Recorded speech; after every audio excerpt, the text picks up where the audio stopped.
So ఆయన విషయంలో ఈ లేడీ అఘోరి గొడవలు చేసింది. విషయం ఏందంటే ఈ రాజేష్ నాథ్ అనే ఒక వ్యక్తి స్వామ ఆయన అఘోరనా ఎవరో తెలీదు.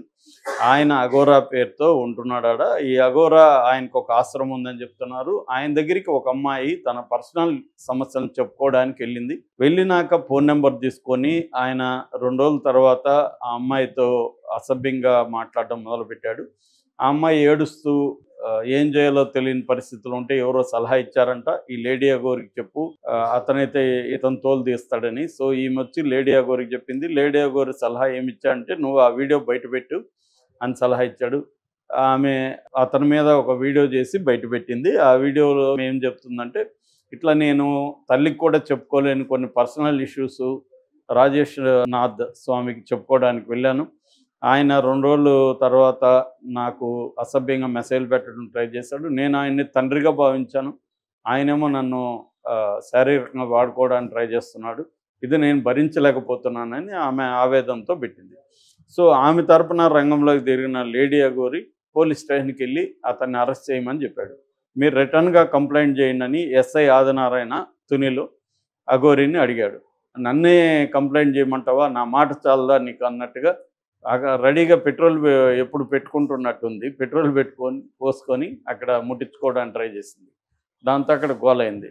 ఆ తర్వాత మళ్ళీ దిగొచ్చి కంప్లైంట్ రాసిచ్చి నా దగ్గర 1 lakh తీసుకున్నాడు రాజేష్ నాథ్ అని కంప్లైంట్ ఇచ్చింది.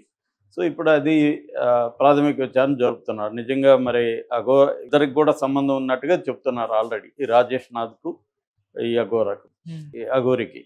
రెండవ అంశం నల్లపాడు, గుంటూరు జిల్లా నల్లపాడు పోలీస్ స్టేషన్లకు కూడా వెళ్ళి మొన్న అక్కడ కూడా గొడవ చేసినట్టుగా చెప్తున్నారు.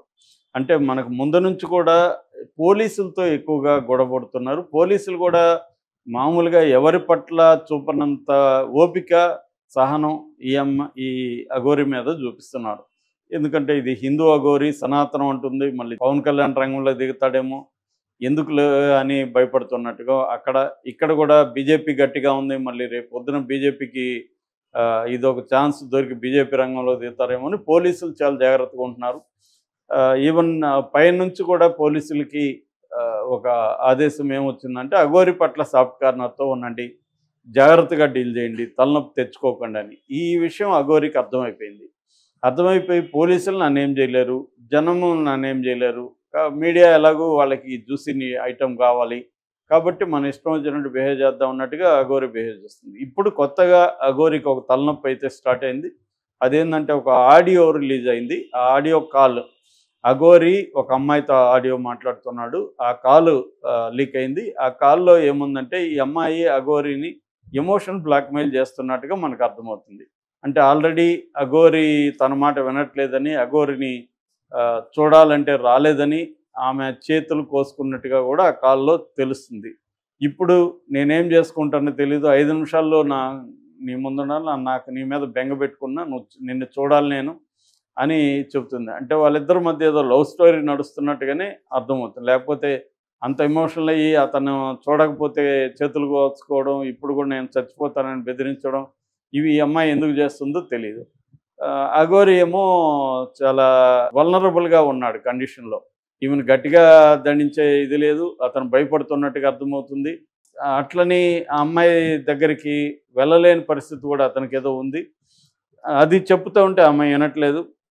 నేను ఎలా రావాలి, నేను ఇక్కడ ఆశ్రమంలో ఉన్నా కదా, ఇందాక వీడియో కాల్లో చేస్తే నేను చూపించాను కదా ఎక్కడ ఉన్నానో అంటుంది. అవన్నీ నాకు తెలియదు, నేను చూడాలి, 5 నిమిషాల్లో రావాలని చెప్పి మరి లొకేషన్ షేర్ చేయని ఇతను చెప్తున్నాడు. లొకేషన్ షేర్ చేసేది ఏందో, నువ్వే పెట్టుకొని రా, ఇక్కడ ఉన్నా నాకు తెలుసు కదా నీకని ఈ అమ్మాయి బెదిరిస్తుంది. ఇలాగ మొత్తానికి వాళ్ళిద్దరూ టీనేజ్ లవర్స్ లాగా కొట్టుకుంటున్నట్టుగా మనకు కనబడుతుంది. మరి అఘోరికి ఆ అమ్మాయితో లవ్ అఫేర్ ఉందా? అఘోరి ఒక విచిత్రం. అతను ఆల్రెడీ మగవాడుగా ఉండి అమ్మాయిగా మారాడు సర్జరీ చేసుకొని. ఇప్పుడు మళ్ళీ ఒక అమ్మాయి, మామూలుగా అమ్మాయిలు మారినప్పుడు వాళ్ళకి మామూలుగా ట్రాన్స్జెండర్స్ రెగ్యులర్గా వాళ్ళు ఏంటంటే ఇక్కడ 2 రకాల ట్రాన్స్జెండర్స్ ఉంటారు. వాళ్ళకి చిన్నప్పటి నుంచే మేల్ బాడీ ఉండి అమ్మాయి మైండ్ ఉంటుంది. వాళ్ళు ఫిమేల్ ట్రాన్స్జెండర్స్గా మారిపోతారు. అంటే వాళ్ళు సర్జరీ చేసుకొని వాళ్ళు ఈ మేల్ బాడీలో ఉండలేరు. వాళ్ళు వాళ్ళ మైండ్ బాడీని కూడా మార్చుకోవాలనుకుంటారు. మేల్ బాడీని వాళ్ళు సహించలేరు. అందుకని ఫిమేల్ బాడీగా మార్చుకోవాలనుకుంటారు. ఇవాళ టెక్నాలజీ డెవలప్ అయింది. ఫిమేల్ బాడీగా వాయిస్తో సహా మొత్తం మార్చేయచ్చు. అన్ని డబ్బులు పెట్టుకుంటే మొత్తం మార్చే పరిస్థితి ఉంది. అందువల్ల చాలామంది డబ్బులు ఖర్చు పెట్టుకొని మార్చుకుంటున్నారు. రెండవ రకం వాళ్ళు ట్రాన్స్జెండర్గా ఉంటే లైవ్లీహుడ్ బెటర్గా ఉంటుందని మగవాళ్ళే, వాళ్ళేమీ ఆడ మనస్సు కానీ ఏమి ఉండదు. ఇందాక చెప్పినట్టు మగవాళ్ళు కూడా ట్రాన్స్జెండర్గా మారిపోయి సమాజంలో బెదిరింపులు చేస్తూ డబ్బులు సంపాదించడానికి అవతారాలు ఎత్తారు. ఆ మధ్య కూడా 30 మంది హైదరాబాద్లో దొరికారు బీహార్ నుంచి వచ్చి. వాళ్ళ వల్ల